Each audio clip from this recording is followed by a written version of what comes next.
నమస్తే, welcome to VCN news. నేను విజయలక్ష్మి. ముందుగా ముఖ్యాంశాలు. భీమవరంలో ఘనంగా ముగిసిన అటల్ బిహారీ వాజ్పేయి క్రికెట్ టోర్నమెంట్. విజేతగా నిలిచిన భీమవరం BJYM జట్టుకు ట్రోఫీ కప్ ను అందజేసిన కేంద్ర మంత్రి శ్రీనివాస్ వర్మ, ఎంపీ పాకా సత్యనారాయణ. పెంచిన పెట్రోల్ డీజిల్ ధరలు తగ్గించాలి. నర్సాపురం వైసీపీ కార్యాలయం నుండి సబ్ కలెక్టర్ కార్యాలయం వరకు ముదునూరి ప్రసాదరాజు ఆధ్వర్యంలో పాదయాత్ర.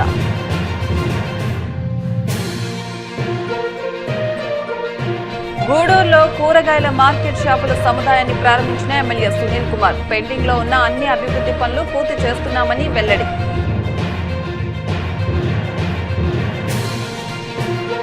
బండి సంజయ్ కేంద్ర మంత్రి పదవిలో కొనసాగడం దేశానికి అవమానమన్న కేటీఆర్. గత 2.5 ఏళ్లుగా తెలంగాణలో శాంతి భద్రతలు పూర్తిగా దిగజారాయని ఆరోపణ. పశ్చిమ గోదావరి జిల్లా భీమవరంలో బీజేపీ యువమోర్చా ఆధ్వర్యంలో 3 రోజులుగా జరుగుతున్న అటల్ బిహారీ వాజ్పేయి క్రికెట్ టోర్నమెంట్ ఆదివారం ముగిసింది. భీమవరం తాడేపల్లిగూడెం జట్ల మధ్య సాగిన ఫైనల్ మ్యాచ్ క్రీడాభిమానులను ఎంతగానో అలరించింది. ఆదివారం ఫ్లడ్ లైట్ వెలుతురులో జరిగిన హోరాహోరీ ఫైనల్ మ్యాచ్ లో 19 పరుగుల తేడాతో విజేతగా నిలిచిన భీమవరం BJYM జట్టుకు ట్రోఫీ కప్ ను కేంద్ర మంత్రి భూపతిరాజు, శ్రీనివాస్ వర్మ, ఎంపీ పాకా సత్యనారాయణ అందజేశారు.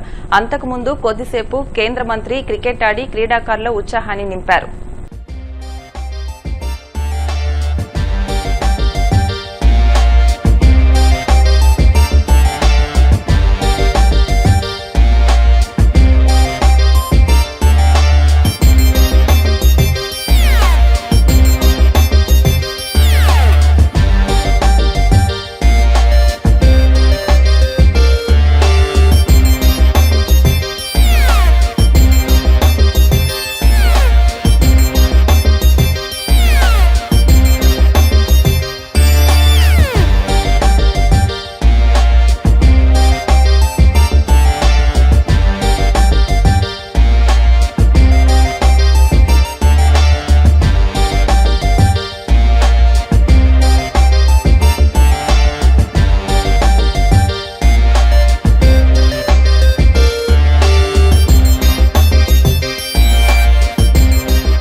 Super bowling go. 6 overs completed. Nice bowling, batting. Fielding also nice fielding.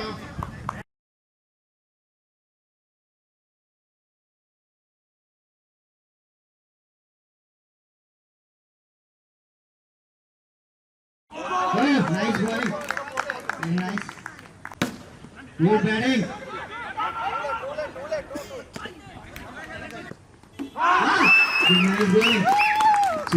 Very nice batting. మరి మన కేంద్ర మంత్రి వర్యులు భూపతిరాజు శ్రీనివాస్ వర్మ గారి ఆధ్వర్యంలో ఎంతో ఆసక్తికరంగా ఆయన తిలకిస్తున్నారు.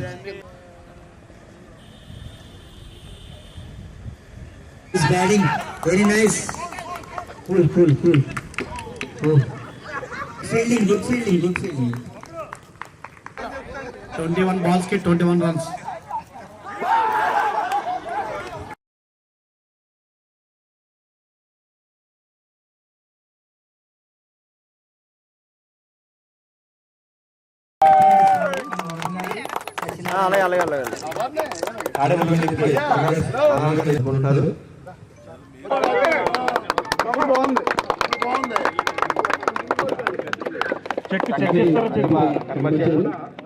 చెక్ తీసుకురండి.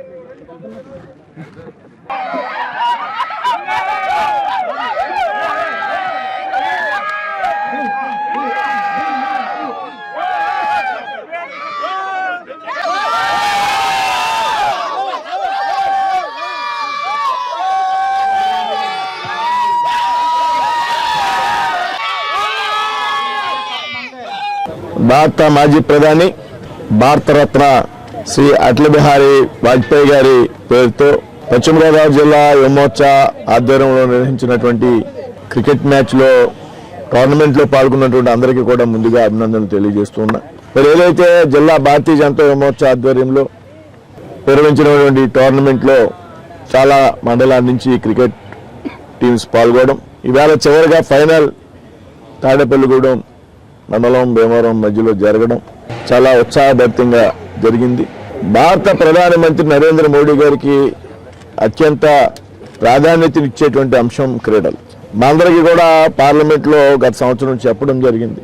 ఏదైతే సంసద్ ఖేల్ అంటే సంసద్ అంటే పార్లమెంట్ సభ్యుడు, సంసద్ ఖేల్ పేరుతో మేము ఈ పార్లమెంట్ నియోజకవర్గాల్లో పెద్ద ఎత్తున ఆటల పోటీలు నిర్వహించాలి. అన్ని రంగాల్లో కూడా ఆ విధంగా నిర్వహించడం ద్వారా ప్రతిభ ఉన్నటువంటి వ్యక్తులను ప్రోత్సహించాలి అనేటువంటి ఆలోచనతో ప్రధాని నరేంద్ర మోడీ గారు చెప్తా ఉంటారు. అందులో భాగంగా గత సెప్టెంబర్లో మనం కూడా మన పార్లమెంట్ లో సంసద్ ఖేల్ ఏదైతే నరేంద్ర మోడీ గారు చెప్పారో అందులో భాగంగా క్రికెట్ పోటీలు నిర్వహించాం, ఫుట్బాల్ పోటీలు నిర్వహించాం, వాలీబాల్ పోటీలు నిర్వహించాం, కబడ్డీ, అదేవిధంగా చెస్, బాస్కెట్ బాల్, ఒక 6 క్రీడల్లో పార్లమెంట్ లో పోటీలు నిర్వహించడం జరిగింది. రాబోయేటువంటి రోజుల్లో కూడా ఏదైతే ముఖ్యంగా యువతున్నారో వారిని క్రీడల పట్ల వారికి ఆసక్తి పెంపొందించే విధంగా మరే ఇతర మార్గాల వైపు వారి ఆలోచనలు మళ్లకుండా చేయాలనేటువంటి ఆలోచనలో భాగమే ఈ కార్యక్రమం.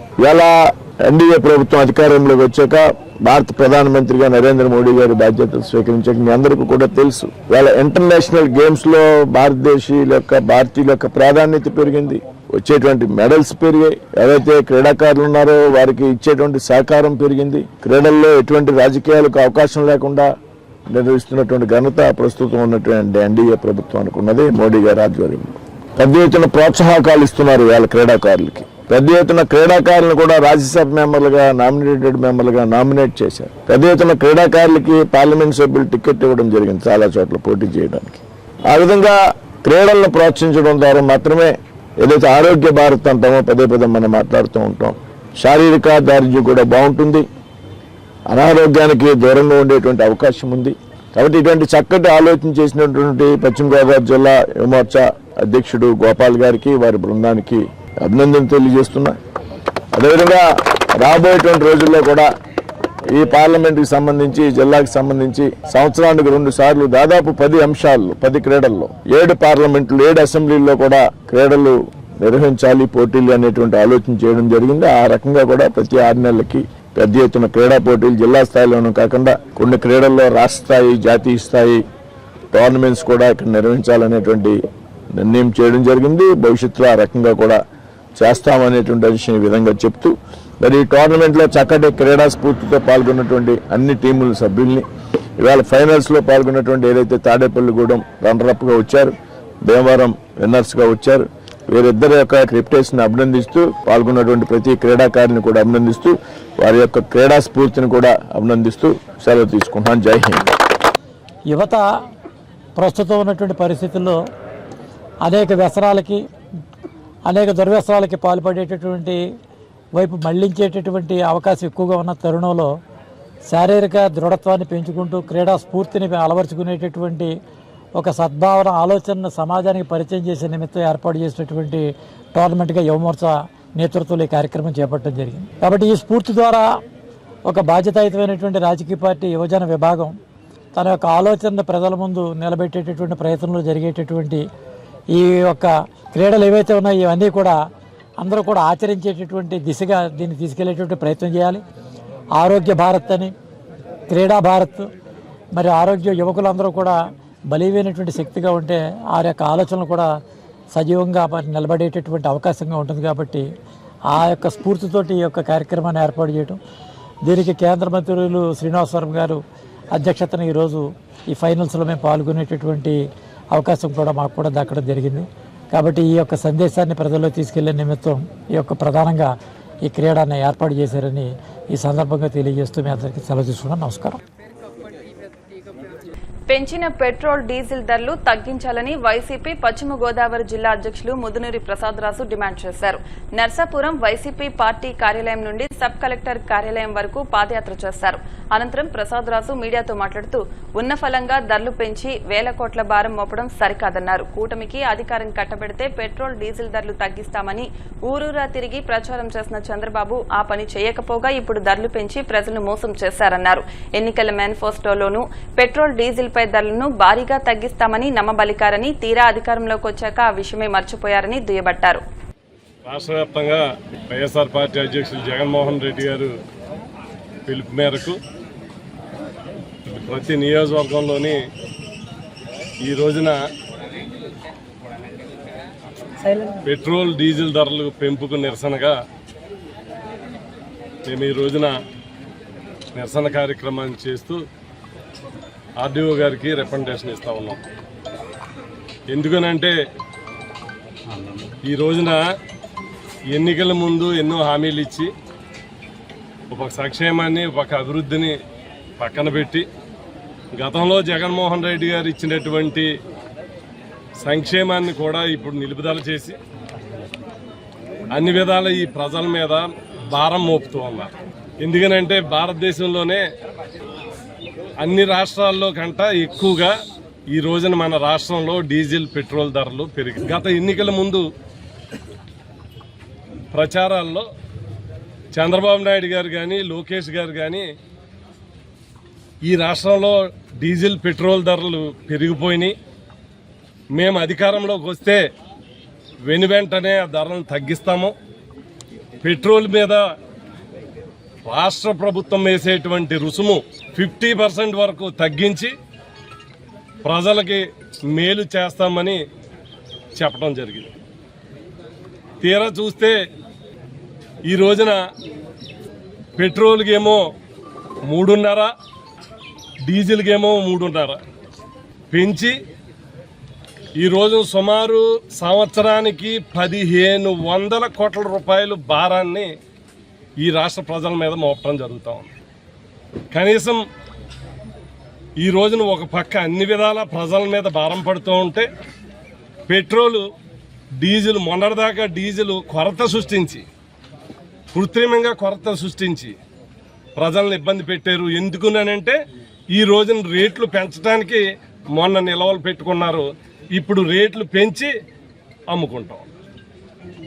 ఆ రోజు ఎన్నికల ముందు ఏం చెప్పారు? పెట్రోల్ డీజిల్ ధరలు తగ్గిస్తామని చెప్పారా లేదా?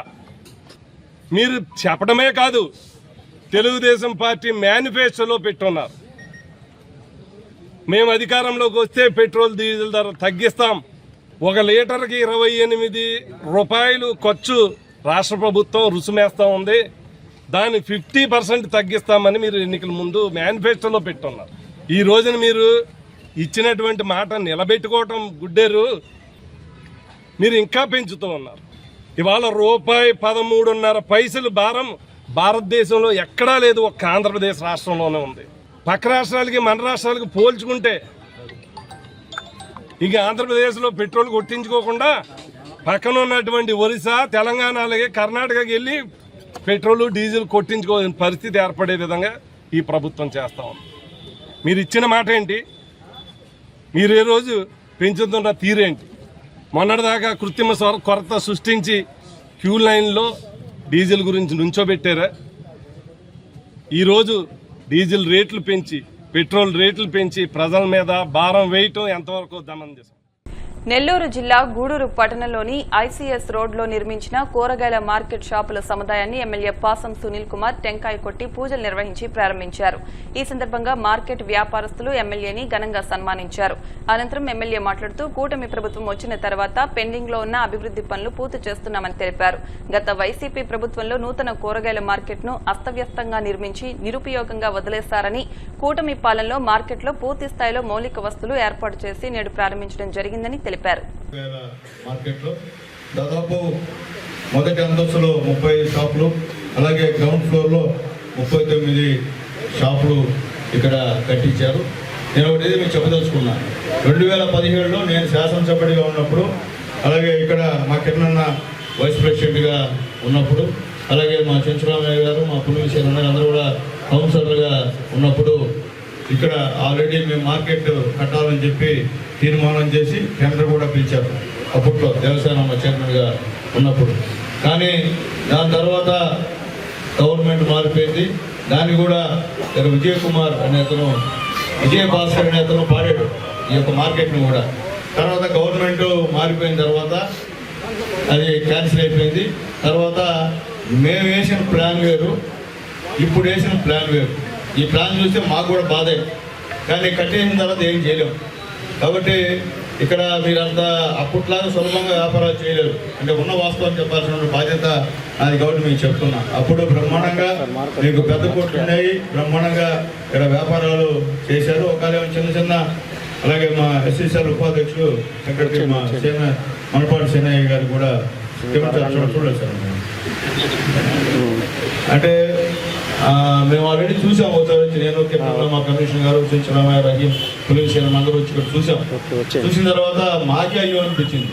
ఏందబ్బా ఈ పరిస్థితి ఇట్లా మరీ అన్యాయం ఉంది. ఇట్లా ఉంటే ఎవరు ఇక్కడ వ్యాపారం చేస్తారు? పైన కట్టించారు, పైన ఏం వ్యాపారం జరుగుతాయి? అనవసరంగా పెట్టడం తప్ప ఏ వ్యాపారాలు జరిగేటువంటి కార్యక్రమం లేదు. అక్కడ నుంచి ఏ వ్యాపారాలు ఉన్నాయో అవి తర్వాత ఆలోచించి ఆ 39 కోట్లకు కూడా మేము 35 కోట్లకు కూడా దాన్ని టెండర్ పిలుస్తాం. దాంట్లో ఖచ్చితంగా ఎస్సీలకు కొన్ని కోట్లు, ఎస్టీలకు కొన్ని కోట్లు, బీసీలకి కొన్ని కోట్లు, పొదుపు మహిళలకి కొన్ని కోట్లు, అలాగే వికలాంగులకి కొన్ని కోట్లు, దాదాపు ఉన్న దాంట్లో 40% రిజర్వేషన్లు పోను, మిగిలినటివి మిగతా వాళ్ళకి ఇస్తామని చెప్పి కూడా మేము అందరూ కూడా తెలియజేస్తున్నాం. కింద ఇచ్చే పరిస్థితి కాదు. ఎందువల్లంటే ఎన్నో సంవత్సరాల నుంచి ఇక్కడ మీరు వ్యాపారం చేస్తున్నటువంటి స్థలం ఇది.